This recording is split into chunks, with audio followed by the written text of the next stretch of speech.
derivative of 2x plus 1, its derivative is going to be 2.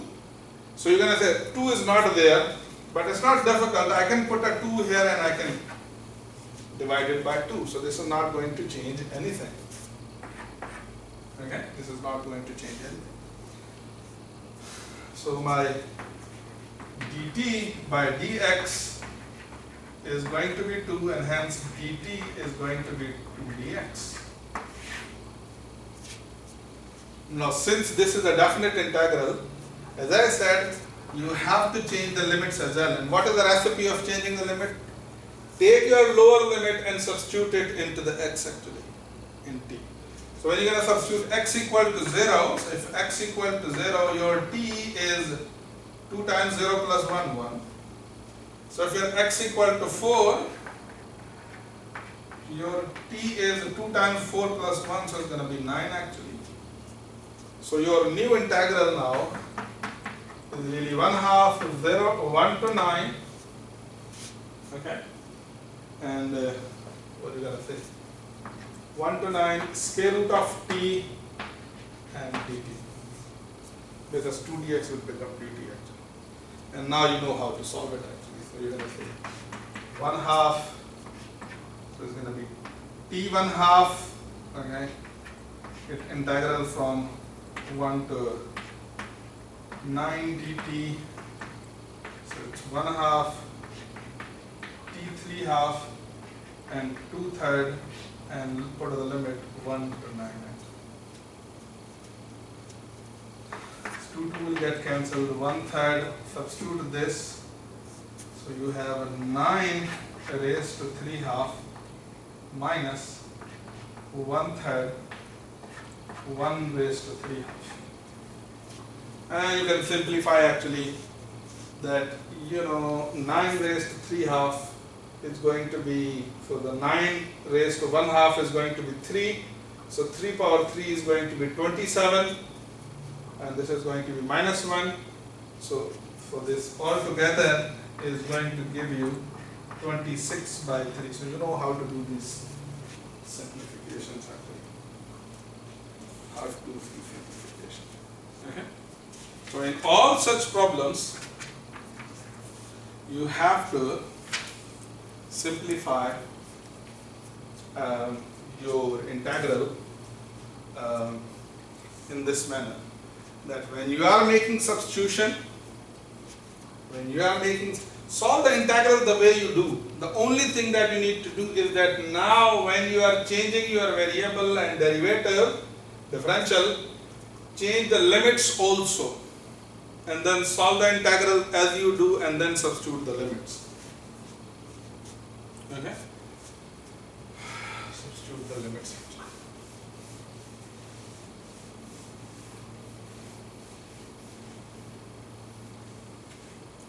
Let me mention two interesting properties of definite integrals that are going to make your life very easy.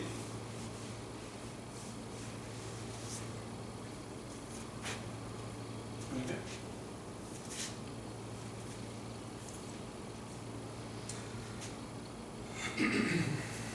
So let's start with defining even and odd functions. You have heard even and odd numbers, okay? Analogously, you have even and what do you call odd functions. So what are even functions? Okay. So all those functions are even functions which are symmetric about x-axis. In other words, the way look they on positive x-axis side is the precisely same way they look on the negative x-axis side. Okay? So for example, absolute function is an even function actually. The way it is on what do you call x-axis, this is really the mirror image of it actually. Okay, it's just a reflection of it, mirror image of it. Okay, the mirror image of it actually. So you call such function as even function. Now these functions have an interesting property. What is this property? Think about it. So if in this function, if I take for example 1 and substitute in it, so you're going to get a value. So in this function, if I substitute for example -1, what would be the value corresponding to -1? So it's going to be, say, this value. But you see, these two values are the same values actually. So when you have such kind of symmetry, this mirror symmetry actually, okay, then the values, the way function is taking values on positive x-axis is the precisely same way it takes the values on the negative x-axis. Okay. So mathematically I can say a function f of x is even if it satisfies this. What do you mean by that? So if in this function, if you substitute a value -x, it will spit out the same number as f of x actually, and the both numbers are going to be same. So as if I substitute 1 here, so I get this value, and -1 here, I get this value. You can take any other value actually. Okay? Take any other value, they will always. So this 2 and -2 have the same value, and so on and so forth. Okay? So f of x is even if f of -x, so if you substitute the value that f gives you by substituting -x and the value that f gives you by substituting x, they both are equal. Okay? In other words, the way it looks on negative side of x-axis, it also looks on the positive side of x-axis. Okay. So this is really the even function. And this must be true for all x actually, you know, in the domain, whatever the domain of the function is. And you're going to say f of x is odd. So this is an interesting case actually. So the odd functions are like that. For example, so they are symmetric about the y-axis. Okay. So now they are symmetric about the y-axis. So for example, the cubic function. That's an odd function. You can see this as that, okay, if this is a stick actually, this is a stick, then first you are flipping this stick actually. Flipping it, and then flip around x-axis. Okay? You can say they are symmetric about origin. They are symmetric about origin. Okay? So what is the interesting thing about them? So for example, in the cubic function, if you substitute 1, you're going to get 1. Okay? So if you substitute 1, you're going to get a value 1.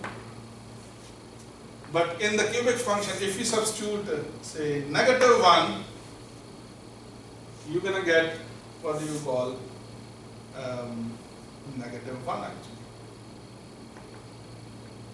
Something like this. How about, so -1. So -1 is not a good example. So let's if I substitute 2 actually, so if this function is x cubed, if you substitute 2, so what is the output that you're going to get actually? You're going to get 8. And how about if you substitute -2? So you're going to get -8 actually. The question is, what is the relationship between both? The relationship between both is that, you know, they both are going to be equal if you multiply one of the number by minus actually. So if you multiply this by minus, they are equal. Or if you multiply this number by minus, they are equal actually. Okay. So if I write it precisely, f of x is odd function if it is symmetric about origin, if you substitute minus x into it, then you're gonna get f of x for sure. You know, the value of f of x, f of minus negative x is equal to f of x, but opposite in sign actually. So they are precisely going to be equal if you multiply, what do you call, minus with the other side. So in other words, if you, some people like to think in this manner. So if you substitute what do you call negative x into the function f, then it spits out the minus actually. So it spits out the negativity. Okay, so that's a pretty non-technical way to say it, but you know, the technical way to say is that okay, if you have f of minus x, it should be minus times f of x actually. Then the both values are equal. Okay, otherwise they are going to be different in values. So you call such function as odd function. Which function is even function and which function, for example, if you take f of x equal to absolute of x, that's an even function. Why? Because if you substitute negative x into the absolute, we know that the negative value of the absolute is same as the positive value of absolute. So this is going to be f of x. If you substitute, for example, so if you take f of x to be say cosine x, okay, then we know that cosine, so the cosine of the negative x is equal to the cosine of x, which is same as f of x. So both functions are even. What functions are odd? For example, any function, for example, with say odd power, so x or x cube or x power 5, they are odd. Why? Because if you're going to substitute negative x into such functions, so it's going to be minus x cube, so in other words, negative f of x. Sine function is odd. So if you have f of minus sine x, so it's sine negative x, so it's same as sine x actually. I hope you know the explanation why this is true from your pre-calculus course. If not, please let me know. Negative f of x actually. So these functions are odd functions actually. Okay. Is it necessary that every function should be even or odd? The answer is no. There are functions. So in other words, is it necessary that every function, so it's like asking the question, is it necessary that every function should be symmetric about x-axis or symmetric about origin? The answer is no.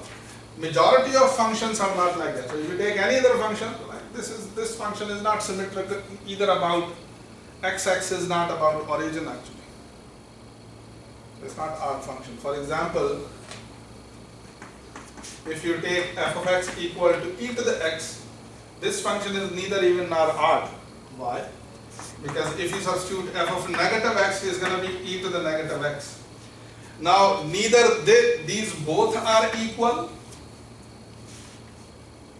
that e to the x is equal to e to the minus x, nor e to the minus x or negative x is equal to minus e to the x. This is also not true. Okay? So this is a function which is neither even nor odd, and you know should be for the obvious reason. Any function which is not symmetric is not a what do you call it? Neither an even function nor odd function actually. Okay. So why I went into the details of these functions? I went into the details of these functions that if you have a function that you want to integrate, okay, if you have a function that you want to integrate and you know about this function additionally that it's an even function or odd function, then you can calculate its integral very easily. How? So here's a little theorem actually, which says if f of x is odd, So it's odd function actually. And if you integrate, this function from say negative a to some positive a, this must be equal to 0. So if you are integrating an odd function from negative a to the a, so these two numbers should be same actually, then their integral is 0. And their integral must be what you call 0. Why this should be the case? You can really realize it that this is going to be the area under this curve, and this is going to be the area under, for example, this curve. So this is like the positive area and this is like the negative area. So when you put them together, they'll cancel out each other and you're gonna get no area actually. Anyway, but you can prove it easily. How can I prove it? So if I have minus a to a, and if I say, for example, compute the value of f of minus x actually. Okay? Compute the value of say f of minus x. Then what will happen? There are two ways of doing it. Okay? One way is that, okay,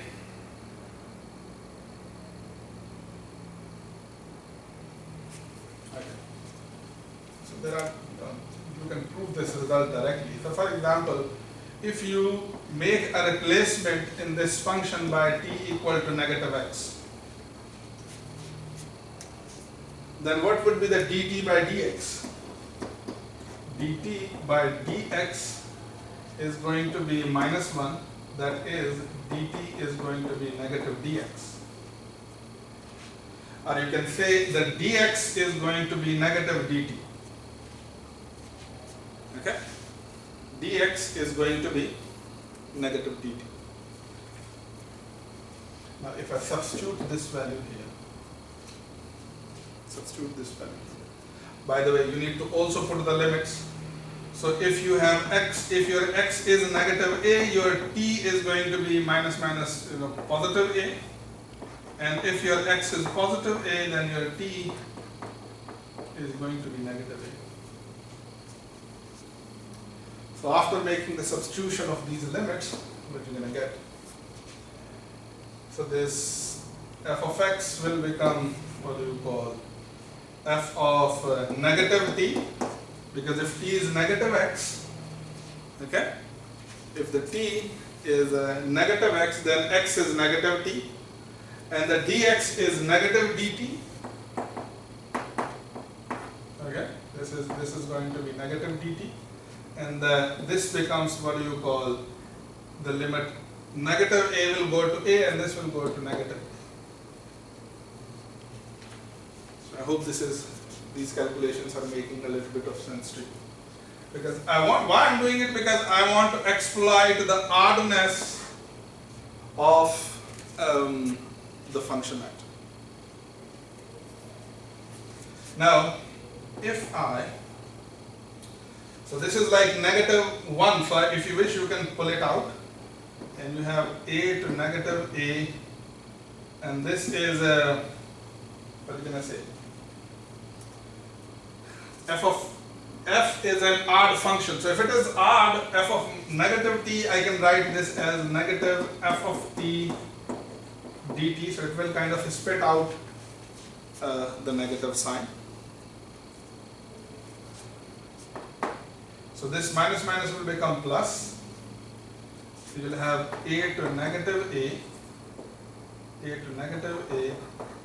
f of t dt, a to negative a f of t dt. So if you wish, you can do one thing. That one thing is what? You can flip these limits. So you have a to negative a, so it looks odd. So if you flip it, if you flip the limits and make it say negative a to a, then you need to put a negative sign here actually. The value of integral will become negative. Okay? The value of integral will become negative. Now, As I said previously, in case of the definite integral, variable doesn't matter actually. In other words, the integral a to minus a f of x dx, its value is going to be equal to the same if you substitute x by t or replace x by t or z or whatever. So the value of f of t dt is precisely equal to the value of f of x dx. The variable in definite integral does not make any difference. So if you wish, you can replace this t by x again. Doesn't matter. Doesn't matter. It's not going to change the value of x. Now you got something interesting actually. And what is that interesting? That you have a number that is equal to its additive inverse. So if you have a number that is equal to its additive inverse, it must be 0. Or you can do this, that okay, take this number on the other side. You're going to have negative a to a f of x dx plus negative a to a f of x dx equal to 0. So this will become 2 times of negative a to a f of x dx equal to 0. So now you have the product of two numbers. One number is this, another is this, whose product is 0.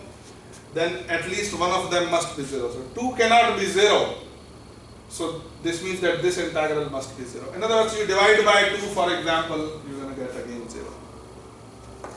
So this really proves the result that if you have an odd function, an integral from the minus a to a, so these two numbers should be same actually, but opposite in sign obviously. Just like minus pi to pi, minus 1 to 1. So this theorem will not work from 0 to a or minus 1 to 2. So on that it would not work actually. Okay? Though it would be helpful, but it would not work. Okay, so that's the first part of the theorem. The second part of the theorem, okay, what we're gonna get special when your function is an even function. So if f is even, then integral from say negative a to a f of x dx is really 2 times of integral from 0 to a f of x dx actually. Okay? Does this make sense? It does make sense actually.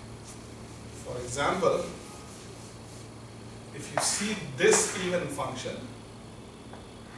I don't know,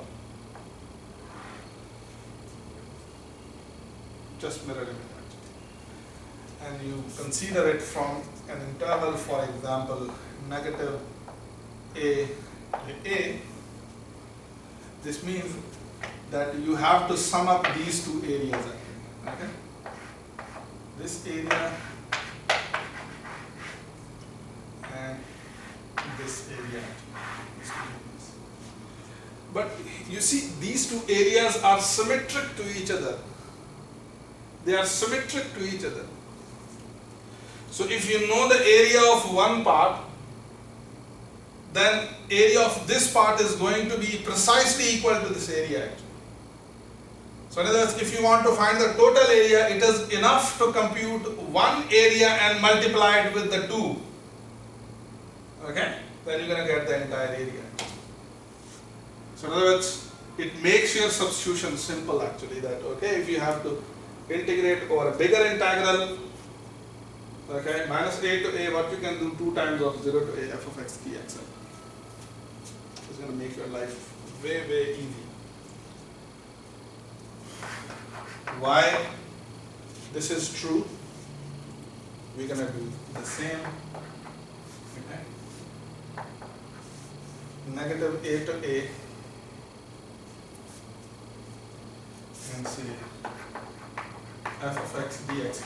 Okay, do this proof for yourself actually. Prove yourself. It will go on the same lines. So the first thing would be that, okay. So think about proving it yourself. So one hint is that break this into two parts, minus a to 0 plus 0 to a. And just show that the area of even function on this, what you call interval, is equal to this interval actually. So therefore, you're going to have that, if you compute this area and twice it, you're going to get this area actually. Okay?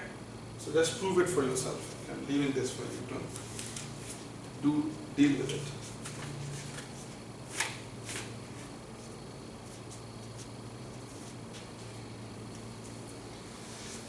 What is benefit of having this result? I'll just show you the benefit of having this result. For example, I have f of x that is equal to x power 6 plus 1, and you want to integrate it, say from minus 2 to 2 x power 6 plus 1 dx. So whenever you have the limit from same number to same number, in other words, the first attempt should be that to check that whether it is an even function or odd function actually. Because if your function is even or odd, you have a lot simplification. So in case of odd, the integral would be 0. If in case of even, your integral, you have to just compute one integral, okay, from 0 to a actually, and just twice it. Okay. So how to check that? So I have been given, for example, a function x power 6 plus 1. So if this function even or odd, substitute minus x and see that whether you get f of x back or not. So we're going to substitute minus x power 6 plus 1. So minus x power 6, negative x power 6 is again going to be x power 6 plus 1, so you get f of x. So this is an even function. So if this is an even function, that means this integral is equal to 0 to 2 x power 6 plus 1 dx. And you can solve it like, okay, x power 7 by 7 plus x from 0 to 2. And you can make computation of these numbers and it turns out to be 284 by 7. Okay? Becomes a simpler function. In case of odd function, you have even more simpler. So imagine I give you this complicated function. Tangent x by 1 plus x square plus x power 4 from negative 1 to 1 dx. Now the trouble is, none of them is derivative of other actually. So if you differentiate this, you're not going to get tangent x. So how should I compute this integral? So if you have, for example, the integral from negative of some number to the same number, positive of same number, it should kind of ring bells in your head that, okay, check whether it is odd or even. So let's see that what is this function. So if in this function, if I substitute negative x, you're going to get tangent negative x divided by 1 plus negative x square plus negative x power 4. Now what is tangent negative x actually? Think about it.